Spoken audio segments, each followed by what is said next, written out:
Bonjour toi et bienvenue sur ma chaîne, c'est Karidja à Kaléidoscope, la femme en harmonie. Aujourd'hui, je souhaiterais continuer la discussion par rapport à l'allaitement et surtout par rapport à cette fameuse congestion. Donc il y a une vidéo sur la congestion et j'ai souhaité faire un zoom un peu plus important sur cette partie-là et sur ce moment-là spécifique de l'allaitement qui, rappelons-nous, arrive à plus ou moins 48 heures pour les voies basses, celles qui ont accouché par les voies naturelles, à 72 heures pour celles qui ont eu des césariennes. Ça, ce sont les grandes normes et ce sont les grandes lignes. Maintenant, il y a des exceptions. Il y a des césariennes qui auront la montée de lait, comme on appelle ça, la congestion plus rapidement, et celles qui ont accouché par voie basse plus tardivement. Voilà, mais la règle veut que ce soit comme ça. 48 heures après pour un accouché voie naturelle, 72 heures après pour une césarienne. Alors aujourd'hui, je souhaiterais partager avec toi 5 éléments, 5 choses qui te permettront de passer de manière agréable et détendue au travers de cette congestion.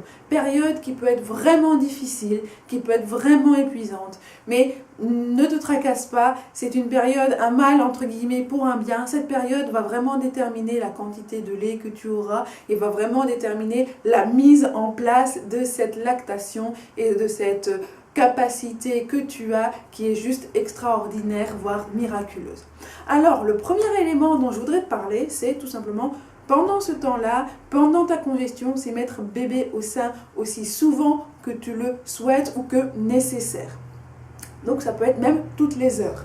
Donc généralement, tu n'as pas besoin de réveiller ton enfant parce que ton enfant lui-même sera un peu plus grincheux, sera un peu plus nerveux et voudra aller régulièrement au sein. Donc, tu as été habitué aux premières 48 heures, un bébé calme, un bébé qui dormait limite beaucoup, surtout le premier jour de son arrivée, il doit récupérer, il doit se reposer. Et puis là, tout d'un coup, tu as un bébé qui se manifeste toutes les heures et demie et tu es perdu. Non, c'est tout à fait normal. Parce qu'en fait, c'est bébé qui va téter et qui va envoyer et mettre en place toute cette mécanique au niveau de la physiologie de la lactation, comme faire mes autres vidéos sur le sujet. Donc, et n'oublie pas que bébé tète en 2 temps. Le deuxième élément que je voudrais bien éventuellement te suggérer, c'est de te reposer. Te reposer est vraiment important pendant cette période. De manière générale, après un accouchement, mais vraiment pendant cette période. Parce que si tu es fatigué, tu vas produire de l'adrénaline, tu vas t'énerver, tu vas te stresser beaucoup plus rapidement. Et on a vu dans la vidéo ennemi numéro 1, l'adrénaline ennemie numéro 1, pardon, je vais y arriver, que l'adrénaline donc réduisait le taux d'ocytocine et de prolactine. Donc 2 hormones nécessaires pour la lactation. Donc repose-toi et demande à monsieur, si tu es encore à la maternité, de faire le gendarme et de gérer un petit peu les visites. On s'en fiche du candidaton, tu as besoin de te reposer. La troisième chose est que tu peux boire et dois boire régulièrement, mais au gré de ta soif. Donc on va éviter de boire de la thé, des choses à base de théine ou de caféine, mais plutôt de l'eau, plutôt des tisanes, plutôt de l'eau chaude avec du miel, du lait chaud avec du miel, toutes des boissons qui peuvent t'hydrater, te faire du bien, te calmer. N'oublions pas que le miel a cet effet apaisant, a un effet cicatrisant, a beaucoup de vertus. D'accord, donc bois de l'eau, bois des boissons sans théine, sans caféine. Voilà, cela va permettre, et tu verras que généralement tu auras soif pendant l'allaitement, justement pendant le moment où tu allaites, et bien tu auras soif et tu t'en rendras compte et donc tu boiras, mais ne passe pas cette envie. Tu as une envie de boire, ne te dis pas c'est bon je boirai plus tard, non, bois au moment où tu en as envie, c'est vraiment important. La quatrième chose dont je voudrais te parler, c'est le fait d'assouplir tes seins. Donc pendant cette période de congestion, tu peux avoir des zones super tendues, super douloureuses, qui sont généralement là au niveau des aisselles ou là ici. Ça s'appelle des cadrans parce qu'on découpe généralement, entre parenthèses, en général le sein en 4.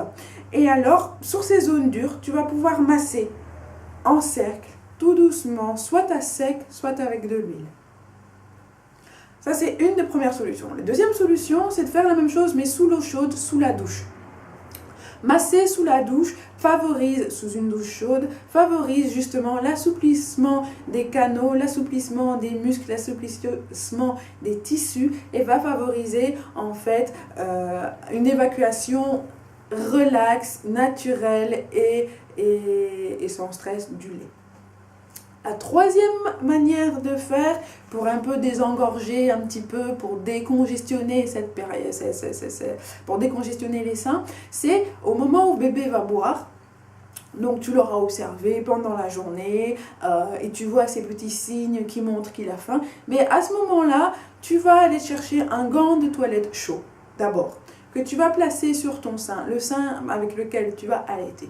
Cette technique permet de dilater les vaisseaux, dilater les canaux galactifères, comme on appelle ça, et ainsi permettre au lait de passer de manière plus fluide. Et bébé mangera plus rapidement, entre guillemets, et ça soulagera ta poitrine. Ensuite, quand bébé a fini, tu vas faire la même chose, mais au lieu de prendre un gant d'eau chaude, tu vas prendre un gant d'eau froide. Ça aura pour effet l'inverse, c'est-à-dire ça va resserrer tous tes vaisseaux, tous tes canaux, justement pour éviter un effet inflammatoire potentiel. Et enfin, le cinquième